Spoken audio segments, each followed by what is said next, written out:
What is going on, RotoGrinders? I'm your host, Dean, for the Best Ball Hot Take Show presented by Underdog Fantasy. Join me today, as always, batting first, leading off, Chris Prince. You guys know him better as Beer Makers fan. Beer, what's going on, dude? How are things in your world? Things are good, Dino. We're getting that much closer to football. It's starting to feel real. We're getting practice reports. We're getting David Montgomery injuries. We're getting Cordero Patterson hype pieces. I mean, it's starting to feel real right now. So getting locked in on a lot of these best ball drafts, so many different places to play, especially Underdog, who the sponsor of this show. Been doing a lot of those drafts. Still plenty of room in that tournament. You know, DraftKings has launched. FanDuel has launched best ball. So there's a lot of places to play out there. But loving Underdog Fantasy so far. Been a lot of fun. And like I said, football's right around the corner. It's just good to have back in our lives and ready to talk some players, some teams, some processes you want to work through and lineup construction. So a lot to get to here. Yeah, so on previous shows, we talked about, all the teams we like, players on teams specifically. And we'll talk about players as well, too. But this is also about, hey, especially an introduction, if you never played best ball before, how do I construct a lineup? And you certainly see people on Twitter talking about zero RB strategy, robust RB strategy, and stacks. Like, what are stacks? Do you stack up in best ball? Is that a thing you're supposed to do? Spoiler alert, it is. I'm told it is. We'll be talking about that later on the show. And we'll talk to some guys that like basically their ADP and saying like, hey, is this guy too high? Is this guy too low? Is he about right? And this is the Best Ball Hot Take Show. So nobody's going to say about right. We're going to say it's too high or too low. Beer, you did say that tournament specifically on Underdog, there is a signature Best Ball Mania tournament, $25 to enter, $1 million total prize pool, $200K at the top. There's also a lower tier tournament. If you don't want to jump in for $25, you can buy in for $5 and a $100K total prize pool contest that has $20,000 at the top. They also have other contests that vary from $3 to $100 as well. Check out UnderdogFantasy.com. You can download the app today, iOS or Android. That's it. Jamino, I didn't mean to ignore you, but just wanted to let the people know about the tournament and also let them know what the format of the show is today. Christopher Jamino, of course, pretty much he has his hands in anything here at RG. If you like what we do, Jamino definitely had something to do with it. Chris, how are things in your world?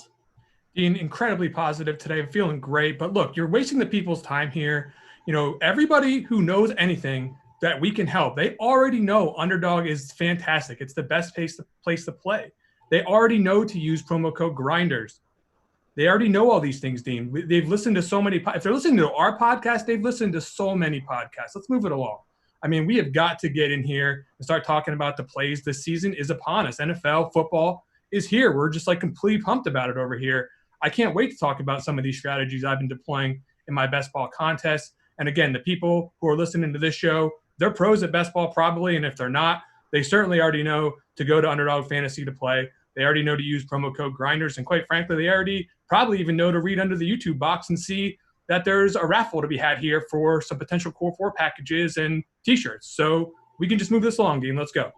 RotoGrinders T-shirts up for grabs. Underdog T-shirts up for grabs. Core 4 5-day passes also up for grabs. After you deposit the promo code Scream will prompt up, and just type in GRINDERS. That is Grinders. All right. So lineup construction. Again, you guys have been doing this a long time. You guys know how the best ball thing works. Some people, of course, play DFS, which we specialize here at RG. Some people play season long. But Beer, explain it to somebody like it's their first time playing best ball. Maybe it can be intimidating to somebody. Lineup construction is very, very important as far as the roster. You have one quarterback that counts as far as their counting stats, 3 wide receivers, 2 running backs, 1 tight end, 1 flex, 18 rounds. Break down lineup construction, and I guess it depends upon how many quarterbacks do I want? How many receivers do I want? Of course, it matters, I suppose, the talent of those players as well. How are you going about building your lineup there up here?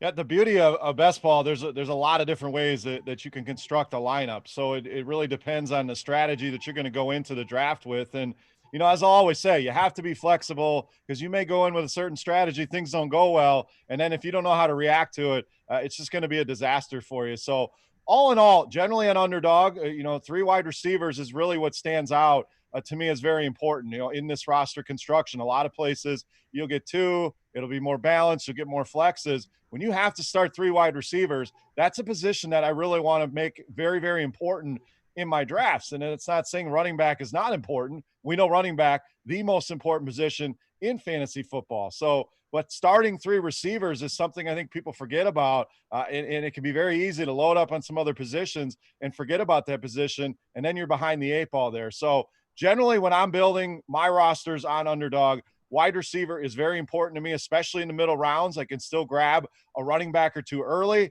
and then hammer that 3rd through 6th, 7th round is just flush with a lot of receivers that we like, that we're going to talk about on this show, guys, that I'm not afraid to grab above ADP and make sure I get on my roster. So a general build for me is 2 to 3 quarterbacks, 2 to 3 tight ends. And I say 2 to 3 because if I feel really good about the 2 quarterbacks I have, if I have Lamar Jackson and Carson Wentz, I don't necessarily need a 3rd guy there. Same thing at the tight end position. If I feel really good about having 2 guys, yes, you deal with injury risks when you don't have a 3rd guy, but it's less of an importance to get a 3rd guy there. And then running back and receiver, kind of the same thing. If I have 3 stud running backs, I hammer home a bunch of wide receivers, maybe I only roll with 5 running backs in that build. If I go with more of a 0 RB, maybe I have 6 or 7 running backs in that type of build. So there's a million different ways to do it. Everyone's always asking, what's the best way to build a roster? I don't think there's a general answer for that. The beauty is there's a ton of different ways to do it. And the best way to do it is practice. Take a look at, what does my build look like when I do this? What does my build look like when I go 0 RB? What does it look like if I grab a tight end in the 2nd round? So mock drafting important. If you don't want to sink 25 in the best ball mania, guess what? There's a $5 version where I can take all kinds of different shots, all kinds of different paths here. So a ton of different ways to do it. My preferred way, grab running backs early, hammer them wide receivers in the middle rounds, wait on quarterback. You can still get 2 or 3 good quarterbacks, even waiting into the double-digit rounds, and make sure you incorporate stacks into your builds. And you can do more than 1 stack. You can do 3 stacks sometimes if you build things right. All right, Jimeno, what's the least amount of receivers you're comfortable with rostering if in an 18-round draft? I mean, 7 would be too few to me. I just want as many receivers as possible. I tend to subscribe more to the strategy of getting 2, 3, 4 really strong running backs earlier in the draft and going more of a robust RB strategy. But it depends where you're drafting this year. I've seen plenty of formats and plenty of reasons, to go ahead and start doing a little bit of a modified 0 RB strategy or a modified robust RB strategy. But there's definitely been the majority of my drafts where I'm trying to make sure that I take a volume of wide receivers and a minimum number of bell cow-esque running backs. Yeah, and let's say you land on a guy like Kelsey. Are you less apt to have 3 tight ends? Now all of a sudden you're probably going to have 2 because you're just trusting that Kelsey is going to be the man every single week and you only need 1 tight end, so why waste a roster spot? And if you don't get a Kelsey, would you consider 3 kind of sort of like darts at tight end, or is that, you're shooting for like 8 points at the most out of those 3 guys? What's the strategy there? How does that depend upon who you have at those positions as far as when you delegate how many guys at each position? Yeah, I think wide receiver is probably the only position where that's not true, right? If I get a stud quarterback, I'm going to take fewer quarterbacks if I can. If I get, or even just better quality quarterbacks. And, if I'm purely down at the bottom of the barrel waiting as long as I can on quarterback, then maybe that's where I'm taking 3 or even 4. Actually, I'm probably never taking 4. But as far as the tight end position, I am definitely going to take 2 tight ends if I get Travis Kelce or George Kittle as my first tight end. And if I am waiting until later in the draft, I'm pretty much skipping most of the middle section of the tight ends, the 4, 5, 6 if I can, and really waiting more towards the 10 plus range of tight ends in order to get 2, 3 of those guys. And it's almost always going to be 3 if I don't have one of the studs. Beer, how much of a strategy, if at all, is it handcuffing your running backs? If you happen to get a McCaffrey or a Barkley or an Elliott, just one of the top studs, do you care about getting a handcuff, just in case they get hurt or something like that? And there's no certainty, of course. Like if they do get hurt, then all of a sudden all that usage is going to shuffle down to them. It could be somebody else or a different split. Or is that just like, hey, roster spots are precious. If my top player goes down, it doesn't automatically mean that, Tony Pollard becomes this great running back. Maybe he will. But how are you handling that thought process? Dean, I'm not huge on handcuffing. I mean, if I draft Saquon Barkley and he goes down, I mean, my team's going to be in trouble, and it's not going to matter, if I have the backup there. The other problem is sometimes we don't even know who the backup is going to be, and this guy's not going to step in to a full workload, and Tony Pollard replaces Zeke. Well, Tony Pollard's not going to suddenly get 25 carries a game. It's going to be more of a committee approach in most senses. So I prefer to grab other people's handcuffs, guys like Chase Edmonds, Latavius Murray, Pollard, Madison. We have a lot of those guys where, now I'm not just, if my guy goes down, okay, I have a guy, I burn 2 roster spots on that. But if Kenyon Drake goes down, well, now I have Zeke and I have Chase Edmonds. I think it's a much better way to go in that sense. So it feels like you're playing safe with a handcuff. And again, if I lose a stud running back, I'm in trouble. And having the handcuff is really not going to do a lot to save my team. So it's a safe way to play. I don't play this game safe. I want to win some big money. I'm after everyone else's handcuffs. It feels like that's a way to raise your upside too, siphoning others' handcuffs as well. Jamino, do you have the same thought? Is there potentially an exception to that rule, or is that basically just a general thought and that's that? If you're playing these big tournaments, you're drafting to a scenario, right? There's never going to be a scenario where probably both Zeke and his handcuff are going to be the way to victory in a $1 million tournament. Probably at some point in time early in the season, Zeke's either going down, or whoever's handcuff you're taking. You're really playing the scenario where that guy becomes the guy sooner than later, and he's helping you onto success into the playoff round. So you're never really thinking about trying to give yourself a floor by taking the guy plus his handcuff. You're almost always thinking about what could go right for your team and drafting your team accordingly. We should also say no defenses and no kickers. Didn't mention that, but if you guys are new to best ball here on Underdog, no defenses, no kickers, just quarterbacks, receivers, running backs, and tight ends, and of course the flex spot as well. We're going to discuss the zero running back strategy, the robust running back strategy. Beer, do you have one you prefer, and how much does your landing spot as far as your draft spot affect that preference? I think that's the key is where you land. I mean, let's say you're in the 101 and you want to go a zero RB approach, and you're not going to take Michael Thomas. Some people may get cute and try to go Mahomes or Lamar Jackson, but you can still go zero RB. Doesn't mean I can't draft any running backs early. It should be something like, explain that. It's not literal. Yeah, I mean, you're not going to, zero RB used to be, we're not taking any running backs early. But if you land in that top 5, it's hard for me to believe that going outside of some of these running backs is the optimal way to build. So I can still take a Kamara, a Zeke at that spot, then load up on other positions. That's really where an early tight end kind of comes into play. And people always ask, when should I get Kelsey or Kittle in the second round? Well, if I'm going in with that approach, I can pull that off because then I can hammer receivers in rounds 3, 4, 5, 6, build a solid core of 4 guys there, then come back, maybe grab more wide receivers, and then start throwing darts at these running backs with Antonio Gibsons and Zack Mosses and Damian Harris's of the world, where, again, all I got to do is hit on 1 or 2 to fill that RB2 spot. So it's not zero RB in the sense that I'm not drafting any. I can still have that anchor, fill in the other positions, and then come back and just load up on 4, 5, 6 running backs. And, you hope to hit on 1, 2, 3 of those. And that's what the build is all about. Yeah.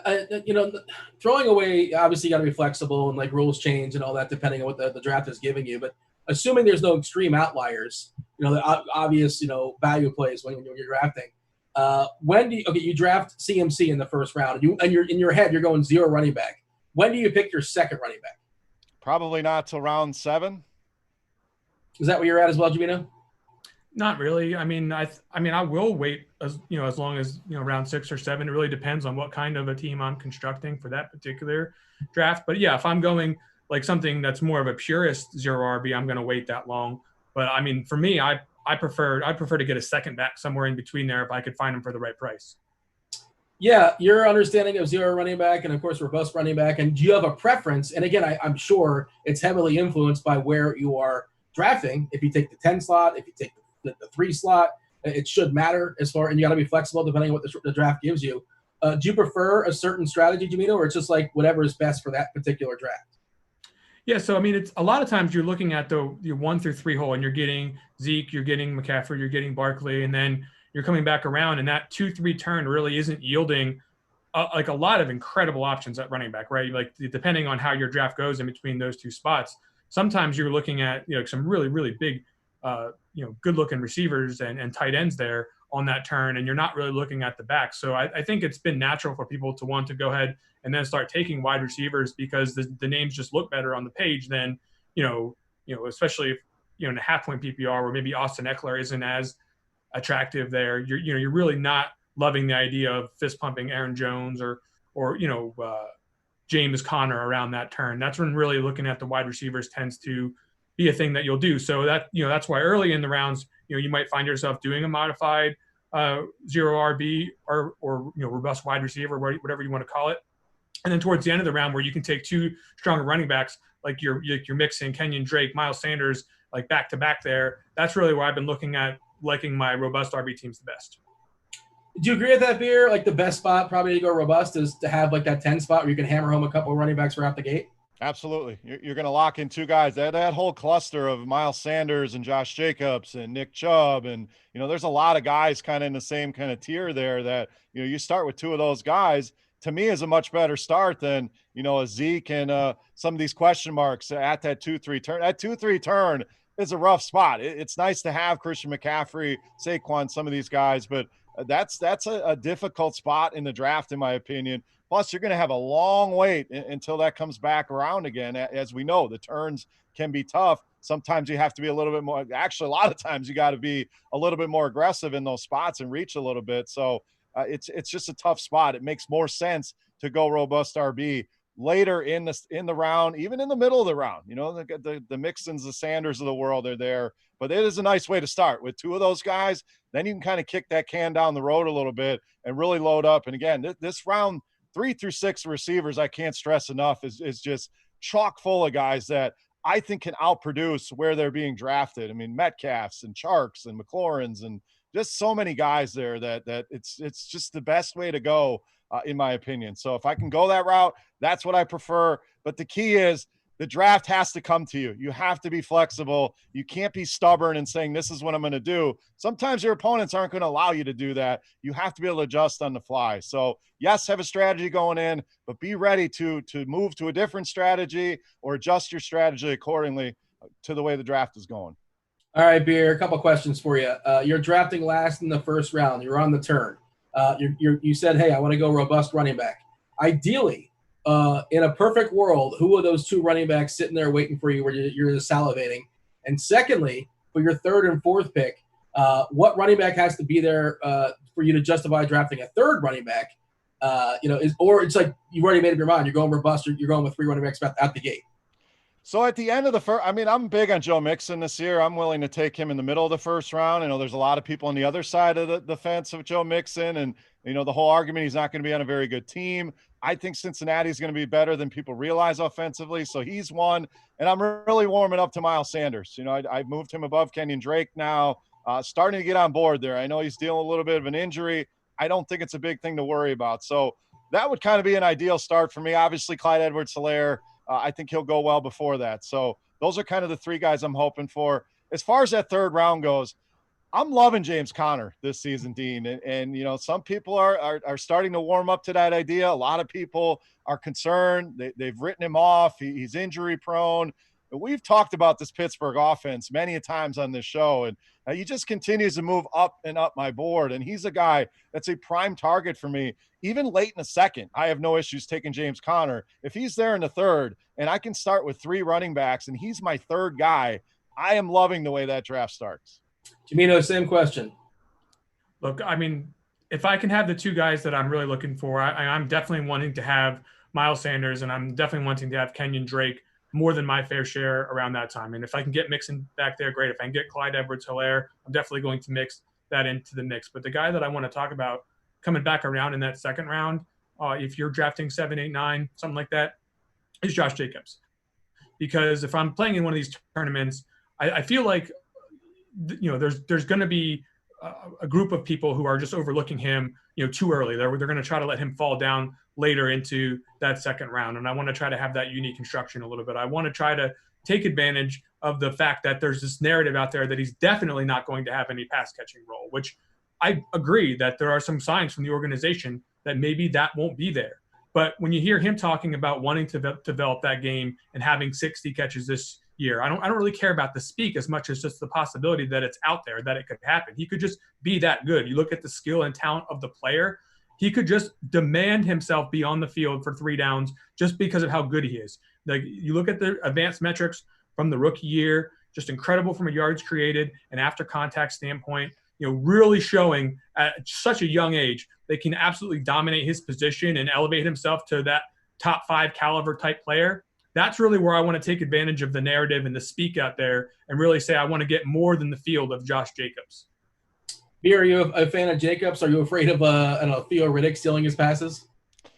I'm afraid of the moves that they've made there in Oakland, and it's not necessarily that Theo Riddick's going to be the guy, but they keep Rashard, they bring in Riddick, they bring in Booker, they continue to bring in these pass catchers, and it just, it scares me upside wise. I love Josh Jacobs on the ground. I think he's phenomenal. It's kind of the same argument with Nick Chubb. I mean, these guys are great running backs, but at that point in the draft, I need a guy that's going to catch passes as well. Plus, you have the Raiders schedule looks very difficult. It's not going to be a cakewalk schedule. They're going to have some tough games. New England, Kansas City. I mean, there's some tough defenses right off the bat that they're going to face, and the list goes on and on. You get the Chargers twice. You get Denver. So it's a tough schedule. A team that I don't know how good they're going to be. A guy I don't know if he's going to be more involved in the passing game. I mean, they keep saying, yeah, we're going to double his targets this season, according to the beat reporters. But why do they keep bringing in these pass-catching running backs? They draft Lynn Bowden. It's just a lot of concerns with Jacobs. I love the player. I love his talent on the ground. Is that enough to justify a late first, early second-round pick? That's what I'm having issues with. Beer, drafting question. You're in the 1 spot, 2 spot, or you're in the 10. You're on the turn. How much are you willing to reach up to get your guy? Where you can look at the ADP list and you can say, well, I'm taking this guy too soon if I'm taking him now. But at the same time, you can say he's not going to come back to me. You just say, hey, I'm going to get my guy, and that's that. Like, how much are you willing to reach up?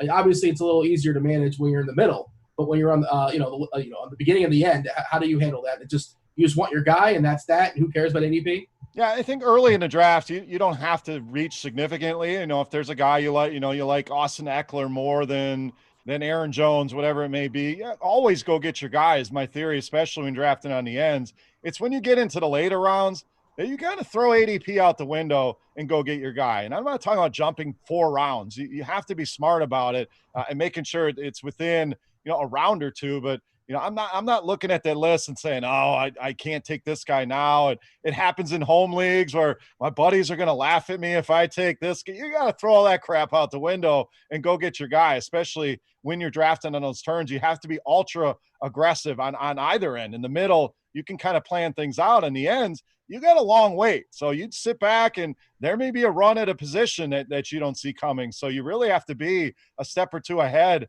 thinking ahead, planning ahead, and no problems reaching around 2 rounds, even 3 rounds. If that's the case, or if I'm building a stack that I need to make sure I get the pieces I'm looking for, I have to reach and make sure I get them rather than gambling on, well, this guy might come back to me. If I'm going in with that stack and I started it early, I can't take the risk of not getting the quarterback I need to finish that stack.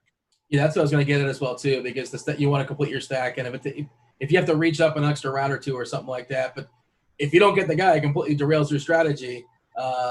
Jamito, same question, the same thought process as far as how that affects your drafting. So, I mean, basically, if I'm looking to make a stack, I'm going out of my way to make it.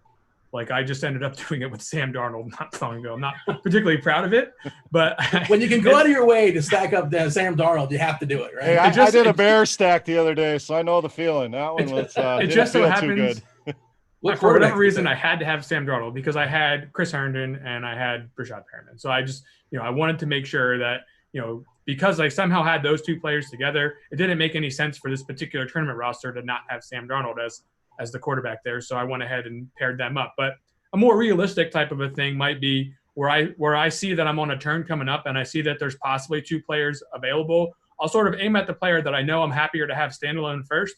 And then if the other guy comes right back around, I'll fist pump it and take it. Jamino, you're drafting from the 3 spot, and we're doing 0 running back, right? Take me through your hypothetical first 7 picks. 0 running backs from the 3 spot? Yeah. Okay, so if I'm definitely going to end up with Zeke there almost every time because it's going to go McCaffrey and Barkley pretty much every time there. So I'll end up having Zeke to start my draft. And then as we come around into round 2, it really depends on the quality of the running backs that are going to be available to me at that point in time. Like if I can, like it's the aforementioned Jacobs, if he's there, I'll be pretty happy to take him. If it's full PPR, I'm going to be happy to take Austin Eckler at that point in time. But if it's coming down to it, and I don't really have either one of the kind of backs that fits the format there that really makes me excited there, that's where I might pivot and start looking at what wide receivers are coming around to me, or even take someone like a George Kittle or a Travis Kelce. Both of those guys look incredibly strong this year relative to the pack of tight ends. I mean, Kittle, with what's going on in San Francisco, is looking awfully juicy. So, coming back around the 2-3 turn, it really depends who's available at running back, whether I'm going to start to make my draft sort of the running back and chill strategy, or if it's going to be more of a robust RB. So, okay, yeah. Let's say the running backs are not there. The running backs are not available that you want, and the receiver is popping. So now take me through. So then for me, I think I'm willing to take Allen Robinson on that turn, quite frankly. Depending especially what the kind of injury looks like here for David Montgomery. We're all concerned about David Montgomery's groin. You know this, Dean. But, that's going to be a situation to monitor, especially when it comes down to how they're going to deploy their offense. I mean, are they really going to be relying on Cordell Patterson or whatever free agent they run early in the season here? Or are they going to be trying to maybe dial it up in the pass game more? That's where Robinson was already getting 27+% of targets last season. It could possibly be the same thing again this season for him, which is elite. So, I mean, there's another guy that I'm not taking there. I'm probably not going to take DeAndre Hopkins very often. I think he'll be there a lot. I'm just not that interested in investing in him this season. But Odell Beckham, Juju Smith-Schuster, maybe even someone like a Kenny Galladay. These are all kind of big name receivers I'm looking at coming around that turn. Of course, Julio if he's there, but I don't know how often you're going to see Julio. But it's really more about the tight ends for me. Like if I'm really not going with the running back, I'm definitely wanting to try to see if I can mix it up there and get a Kelce or a Kittle if I'm going that strategy. Yeah, Beer, what is the indicator? Because I would assume like you have a thought process and you're hoping for certain things to happen, but if you have to be able to adjust on the fly, you're at the one spot, you pick CMC and you're waiting to get your second and third pick here. And what do you have to see to say, okay, I'm going to go zero running back or I'm going to go robust running back? Like what do you have to see? Like what's the indicators? Who has to be there? Who has to not be there? And you have to decide that basically within a couple picks, I imagine. Right, you kind of have to have an idea going in, like, okay, if James Conner is still there at the 2-3 turn, that's who I want. If it's below that, that's where you have your tiers set up. And, if I can get a tier 2 running back at that point, well, then I'm going to go that route and load up on running backs early, which is my preferred strategy. If I'm in tier 3 of my running backs and now you're in that, Melvin Gordon, Todd Gurley, Leonard Fournette range, well, then I'm going tight end. I'm going a Kittle or Kelce. And maybe I start to say, okay, I could put together a Kansas City stack right now, grab Kelce and go a little bit earlier on Mahomes in the third round and then start getting crazy on wide receivers. Or I grab Kittle, I put Garoppolo in my queue to make sure I grab him. I love doing that. When I draft guys in Underdog, second, third, fourth, receivers specifically or pass catching running backs, I'm throwing those quarterbacks into the queue. So I kind of have it in my head, okay, I got these stacks are possible for me to build. And it's always there in the back of my head at all times that these are the stacks I can build. And again, you can build 2 or 3 stacks into it. And that's the ideal build if I can work 2 or 3 stacks in there. But it really depends. And drafting from those tiers is important. So there's not running backs that I like and they're that third tier. I'd rather go receiver there. I agree. Allen Robinson, I think, is undervalued. Or Juju, maybe you start that Pittsburgh stack or a Connor Juju second, third round turn. Just a lot of possibilities there. But going in with the idea of I want these guys there. If they're not there, then I'm going to go this route. So just thinking a few steps ahead rather than just reacting in the moment and going and hitting a button. That's the worst way to do it. Yeah, and planning ahead, like you said, makes a lot of sense as far as throwing those quarterbacks in the queue for to line yourself up for some potential stacks. We'll talk about the concept of soon enough. Beer, ideally, in a perfect world, like take me through like your favorite wide receiver in round 3, round 4, round 5, round 6, understanding how ADP works, obviously. Like, sure, you'd love to get Michael Thomas in round 6, but it's not going to happen. Yeah, don't be that guy at your home league draft. Michael Thomas still available, and you're in the 7th round. Like, no, you just didn't cross him off your sheet. So I'm big on Juju and Allen Robinson in that 2-3 turn, 3rd round if they're there. I think it's great value. So those are guys I'm very high on. Adam Thielen in that 4th round range. Both Seattle guys I think could drastically outproduce where they're being picked. Robert Woods, a boring name that I know a lot of people aren't overly excited about, but a guy I think has a lot of potential. So he's one. And then Chark, McLaurin, just the names go on and on here. But the main guys for me, Thielen, I think, is a great value this year. Robinson and Juju in that 2-3 turn, the Seattle guys, and then DJ Chark and McLaurin again, our guy, and Will Fuller. That's a guy I want to be over the field on. Will Fuller. I think there's a lot of upside there. Jamino, you mentioned before you don't like Hopkins. Why? It's just like where he's being drafted. You think he's being overdrafted because people are excited about the matchup there, and with Murray, I think there's better spots there. And round 5, round 6, what receiver are you hoping is still there for you to take?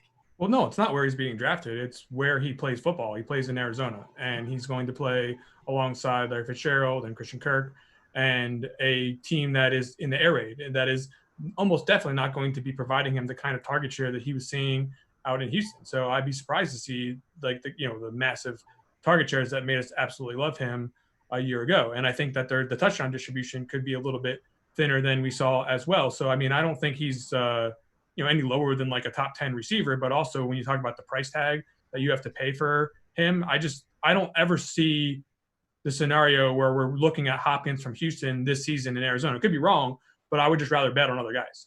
Just more pieces of the pie to be cut up as opposed to where he's a situation in Houston. That makes sense. Round 5, round 6, what receivers you want? Well, look, if I can get Tyler Lockett still in those ranges, I don't know how often that's going to happen, but it's definitely happened several times. I mean, that's definitely a guy that I think is being undervalued right now in terms of what he could do in that Seattle offense with Russ, as opposed to the way people are sort of treating him. People love Metcalf, and I love Metcalf. I think Metcalf could very well usurp him as the apple of Russ Wilson's eye when it comes to the red zone and it comes to the deep ball. But I do think that there's a really good chance that this passing offense is pretty good, and that Lockett is the guy that I'd like to see somewhere in round 5, possibly round 6. It starts to get a little thin after that, though. Like once you're past your Will Fullers that Beer's talking about, and then you're in the T.Y. Hilton, Keenan Allen type of a range. People are down on those guys, and rightfully so for various reasons. I think Hilton probably could be a guy that maybe isn't quite of as bad a situation as people think. Michael Gallup, there's a guy that just pure upside, right? Coach is talking about him like he's a number 1 wide receiver. He's in the Dallas offense that should be theoretically incredible this season, have high raw scoring overall upside as a team. They should score a lot of touchdowns. He's a guy who has absolutely, sick downfield ability. That's great for this best ball format. If you're looking for a guy who's going to be able to put 20 fantasy points on the board at any given time. And plus you've got that upside if, something does happen to Amari or one of the other offensive pieces where he could just be a complete game changer for you. So Gallup's the guy that I like as well in the format. Now, let me ask you, could I use the same thought process against Gallup? And I like Gallup, but, the pie, how it's getting cut up. And, some Elliott, Cooper, Lamb, Prescott will run it in sometimes. Is that one of the reasons why he's suppressed as far as when he's being drafted? Sure, I don't know that he's like suppressed. I mean, I think that's pretty much where this guy should be going. I don't think he's particularly largely underpriced or anything like that. I just think that the ceiling on him is really high, and I like guys who could actually uncap whatever it is we think their ceiling is based on their draft spot and say, well, could we be looking at Michael Gallup as one of the top 12, 15 wide receivers in pro football by the end of the season? I think sure. I think you can easily make that argument, and it's not that hard to see. Differentiating from a guy like Hopkins, the difference is when you talk about carving up the pie, Hopkins costs you a 2nd-round pick, whereas Gallup costs you a 7th-round pick. One more name I want to throw out real quick before you pass it off to Beer. Marvin Jones, man. I'm looking at Marvin Jones in this particular situation as a primary stat candidate. You can get him in that round 7 range, and then a couple rounds later, you're looking at like maybe a Hawkinson, Stafford, pairing coming around a bend. And that's a really nice stack for tournaments that I've been trying to get more than my fair share. It feels like that's one of the easier ones to get too. And we'll talk about that. And I know previous shows you talked about how much you guys like Roethlisberger and the Pittsburgh stack. Both of you guys are on board with that. And we'll talk about the why you want to stack teams up as well. We'll have that conversation soon enough. Beer, you're excited to talk about Marvin Jones. He stole him from you. What's up with that? I think you mentioned him pre-show. We both love Marvin Jones. There's plenty of room for both of us, but it's very similar to the Gallup Cooper situation. You have Galladay and Jones, and kind of the same range that these guys are being drafted.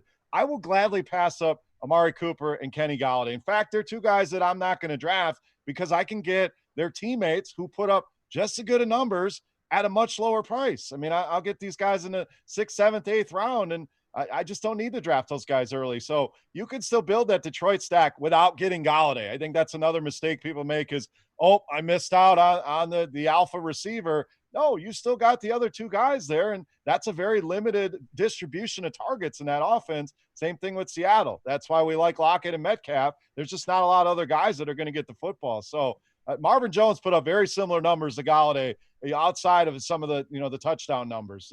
Other than that, when those two are on the field together, it seems that Stafford prefers Marvin Jones. So why go with Kenny Golladay there? I think Golladay and Cooper are two guys I can easily avoid. I love Gallup. I love Marvin Jones. I love Deontay Johnson at this point in the draft. You get that Pittsburgh stack rolling. There's a lot of ways you can go with that one. There's a lot of names. Marquise Brown, huge upside in the Baltimore offense. The receiver position, yes, it starts to thin out here, but I still think there's some names, especially in this format, that make a lot of sense and give you a lot of upside. You're playing this $1 million contest on Underdog Fantasy. You play to win the game. Shout out to Eddie Green. At what point, Beer, do we start throwing some? Who's your favorite dart, flyer, low floor, high ceiling that you're willing to take a shot on, and when do you draft them? I mean, Will Fuller was probably that guy just because of the injury. Hollywood Brown, like I mentioned, deeper in drafts. I love Preston Williams as an alternative to taking Devontae Parker in the 4th round. So I'm constantly shooting for upside in the drafts. I don't think you have to get to a certain point and then say I'm going for upside. I think all throughout you should be thinking ceiling. Who can unlock that ceiling? Desean Jackson, another guy that's perfect for this format. Some of the rookies that people are afraid of because of the limited camp, Rager and Henry Ruggs and some of those guys that have that game-breaking ability. So constantly in the back of your head, not only should you be thinking stacks, but you're thinking who can finish inside the top 20 that I'm drafting at wide receiver 40 or running back 40, looking for those guys, not the boring guys, not the handcuff guys, the difference makers, the game changers, the league winners, as the kids say. Those are the guys that I'm looking for. Same question, Jimmy. No. Look, you put Desean Jackson on the field and he makes the quarterback better. It's that simple. He does a lot for the offense with his ability. From reports that I'm reading, still looks like the kind of guy that's got most of the speed he's always had. Someone who's still going to be able to play at the level that we're fairly accustomed to. So if I'm getting Desean Jackson where we're taking him, this is a guy that people were pretty happy to take a lot higher than this some years ago, playing in an offense that we think is going to be pretty good with a quarterback who's supposed to be pretty good. I'm looking at Desean Jackson right now. I'm looking around what are we doing here? Let's go. Let's get, we're talking about no Alshon Jeffrey for the most part here. That looks like he's going to end up, not being ready to go. And then Greg Ward, for as good as he played at the end of last season, this guy was in the AAF not long ago. So we're talking about target share being there possibly for him in the 18, 19, 20% range with the exceptional possibility of some of those being deep targets and being highly efficient targets. And all of a sudden I'm wondering why we're not more excited to draft Desean Jackson. I don't know, maybe you can answer this, Dean. Why are we more excited to draft Desean Jackson? He's not a shiny new toy, Yeah, and people are he's always one of those guys that he's just questionable every single game. It seems like, he's like a D.Y. Hilton. I'm sure he's played more games than I think in my head, but he feels like a guy that's always questionable, but he usually plays. I don't know, Beer. Are you in on D-Jax? Love them. This is the format. In a season long, yeah, it's frustrating because of that questionable. Because is this the week I have to start him? Do I have him on my bench and I miss out on the big game? That's the beauty of best ball. It raises the value of a guy like Desean Jackson. And it's not just for those spike weeks. It's for I don't have to try to decide or decipher when is the week that he's going to pop off, because he can do it against anybody. In a season long, you may bench him against a good defense. That's the week he could get 150 and 2. So a perfect player for this format. Maybe that's one of the reasons why he's not getting drafted so highly, because a lot of people drafting in best ball are coming from the season long and DFS world, and you're always like, D-Jax, I don't know. Maybe that's what it is. A lot of people are going to use the same rankings that they're going to go to their draft with their buddies, and it's a different game. I don't think it's drastically different. My rankings are not going to look way different than they would for a regular season long league, but there are some differences. like a Desean Jackson, that will certainly stand out in those kind of rankings. Go ask Chop how he feels about Desean Jackson after last year. I'm pretty sure he was on that big team. So that was week 1 when he won $1 million. Is that correct? I think so. Yeah, I mean, there's nobody arguing that he doesn't have that seal. He can justify the roster spot with one play. Like, he's one of those guys that can do that, But it's also, I don't know, it seems few and far between sometimes. But you're right, from a best ball format, especially when you're playing to win the game. Is there anybody else in that kind of mold, any other position, that has that kind of variance that comes to mind, Beer, that you can think of that, maybe is not as sexy in DFS, or it's not a fun roster in DFS or season long, but it is much more appealing in a best ball format? Hollywood Brown. Yeah. Same concept. He dealt with a lot of injuries, and he sounds like he's healthy, ready to go. So I feel better about him in a season long than I would Desean Jackson. I mean, he's the clear number 1 target, or 1B if you want to include Mark Andrews in that. Where Desean, there's a lot of guys there. There's a lot of mouths to feed, even with Alshon out. You got the tight ends. You have Sanders gobbling up targets. I think Rager's going to be a lot more involved than people realize. So Hollywood Brown's a guy that I continue to move up my ranks just for that same case. I do think there's a floor there. Plus, he can pop off for those league-winning games. You got a guy like that, Jabino? So, look, are we talking exclusively wide receivers, or can I go running back? Any position. Look, Matt Breida is good at pro football. I feel like we're going to learn that if we don't know that already. I feel like Jordan Howard really isn't very good. Look, he's not bad.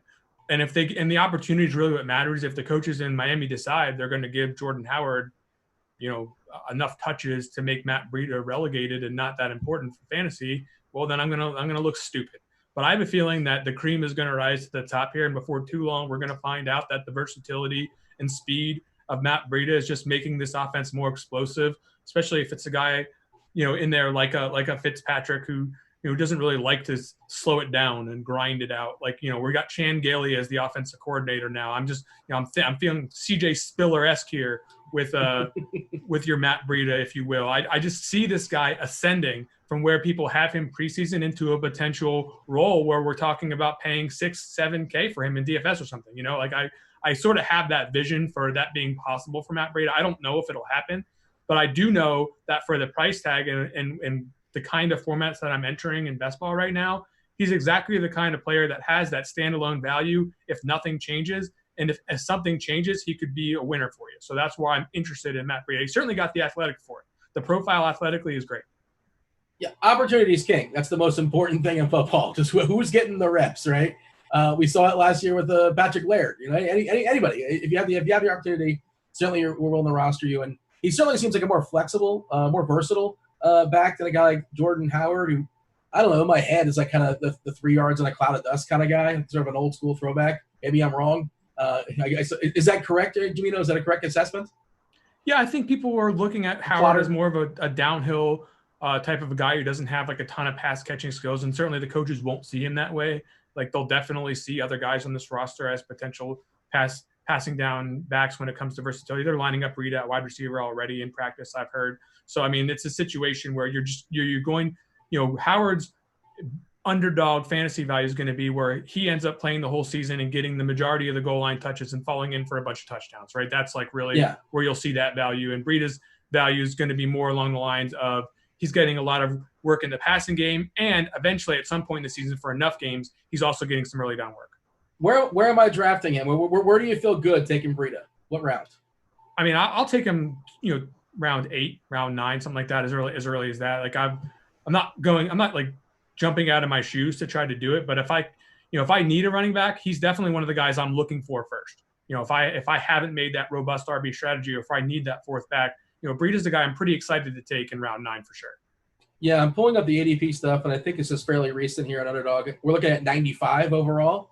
So there you go. Beer, your thoughts on Breida, or you have a guy like that? Maybe I mentioned we were talking D-Jacks, any position. Anybody else, if you want to jump out to talk quarterback or tight end or anything like that? I mean, I love Breida.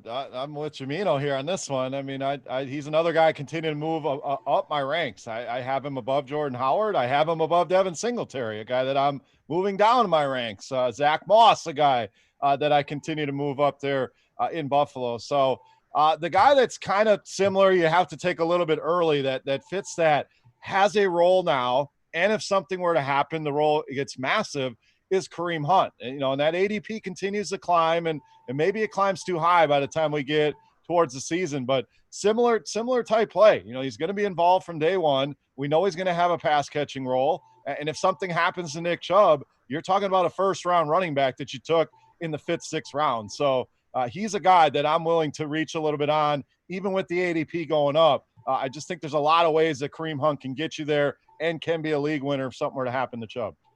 All right, Beer. Ideally, in a perfect world, do you prefer going the zero running backs route or the zero running back route or the robust running back route? Which one's going to take down this contest here at Underdog? I think the robust will. Running backs are important. There's a lot of injuries at that position. So to me, the more running backs you have, the deeper you are at that position, the more studs you have locked in there. We have COVID as a concern as well. You could lose some guys to that.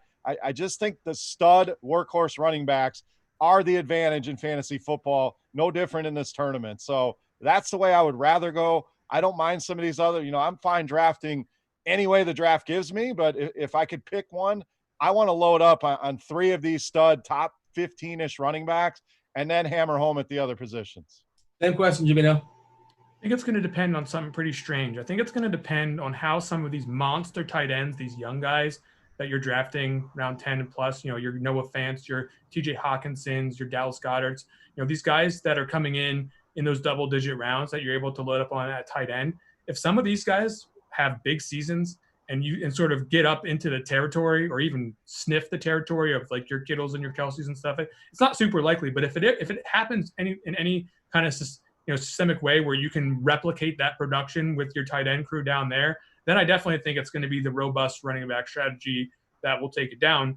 And if those guys sort of fizzle out or don't really come up with the big games at a high enough frequency, that's when you'll start seeing the advantage that a Travis Kelce and a George Kittle can bring, and someone who's drafting 1, 2, 3, 4 and getting one of those really top tier backs and then able to load up their tight end position with somebody studly there. I think that's when you'll see the alternative happen. And then that's my current prediction. Obviously, it can go a lot of different ways, but that's just how I see it with the tight ends. All right, we've referenced it a couple times, Jamino. What is a stack? What would you qualify as a stack, and why is it advantageous to build one? So the format of these best ball tournaments in Underdog is going to be the playoffs where you have to beat absolutely everybody, right? So when you have players that score points together, a quarterback, running back, and a wide receiver, quarterback and 2 wide receivers, quarterback, tight end, wide receiver, those players, if they happen to do so on the same week, are going to give you a better chance to get to the top of that leaderboard in those weeks where you absolutely have to get there. So you want your players to work harmoniously together. And if you have a couple of them in your lineup, then that just increases the chances between those couple of weeks that you'll have the right combination of guys that go off elsewhere in your lineup in addition to that stack. And you really want the correlation that you're getting with more than one player from the same team. Like when that team scores a lot of touchdowns, you can capture as many of them as possible. It's going to be really good for your best ball roster if they're all on the same team. Beer, some of your favorite stacks that you are doing your best to make it get in drafts, and does it sometimes happen just organically? Like, oh, I just realized I happen to have this receiver or this quarterback. I guess I can get this other guy too. And all of a sudden I have a stack out of nowhere that wasn't necessarily seeking out. And sometimes, of course, you go into a draft, you say, this is the stack I want, especially from this draft position. How does that work? Both ways, and some of the best stacks kind of come together organically as you're drafting. And that's where just it's always in your head. And that's, like I said, where I put those quarterbacks in the queue, and then I can keep an eye on where they're being drafted and, try to build multiple stacks. So both ways, I go in knowing where I'm going to pick. You can kind of map out what the first few rounds are going to look like. And, sometimes you miss out on a stack. So having that plan to, okay, in the 4th round, suddenly I get Lockett. Maybe I get Metcalf and Russell Wilson in rounds 4, 5, 6. And that wasn't my plan, but it came together. So just being on the lookout for any of those stacks. A stack can be as simple as 2 players from a team or as many as 4. I don't like to go more than 4. Then you're just kind of, 5 guys. You're really asking a lot. I mean, if it's the Chiefs, the Cowboys, okay. But other than that, it's usually somewhere in the 2 to 4 range. So, yes, I have plans. Some of my favorite stacks, Pittsburgh, I'll continue to talk about them. And the Lions, I think, are going to be a much better offense than what people are saying right now. And pretty easy to figure out who to take there. Some teams, there's so many options, it can be tough to stack. I like these teams. Seattle, another one like we just talked about, where there's very limited distribution, much easier to stack.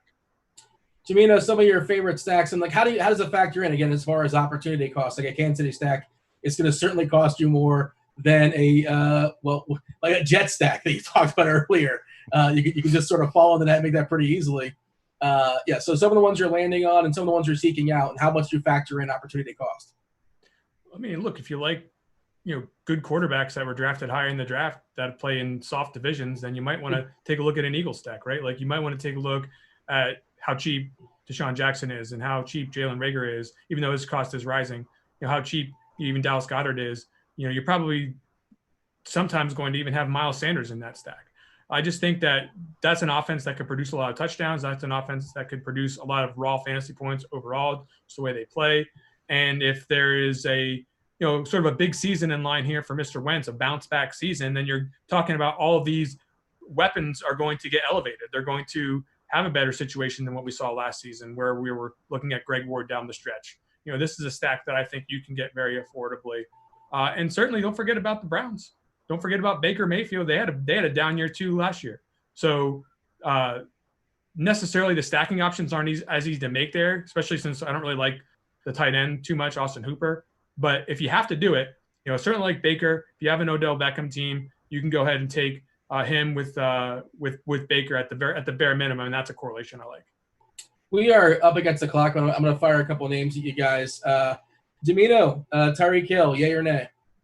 Yeah, I'll do that every now and then because I do love the Chiefs' potential to destroy. So I do like Tyreek Hill. All right, Beer. I'm seeing a list of players that you like. We already talked about Marvin Jones. Talk about Hockenson.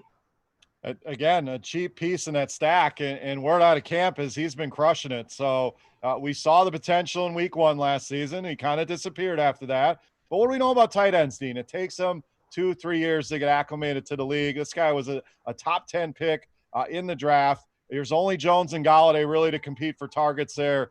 Even the running backs, they're going to be involved. But I think he's going to have a clear role, especially around the red zone. And think about trying to defend that Marvin Jones, Kenny Galladay, TJ Hockenson, DeAndre Swift with Matthew Stafford anywhere in the red zone. That is a mismatch nightmare. So Hawkinson's in a group of tight ends that I think is the way to go this season. I'm super high on him. I think he's going to have a breakout season.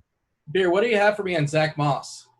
I just moved him above Devin Singletary. I just see a scenario where both of these guys are going to be involved, and Moss, to me, gives you more. He can catch passes out of the backfield. He's a bigger back, so he's going to get more of the goal line touches there.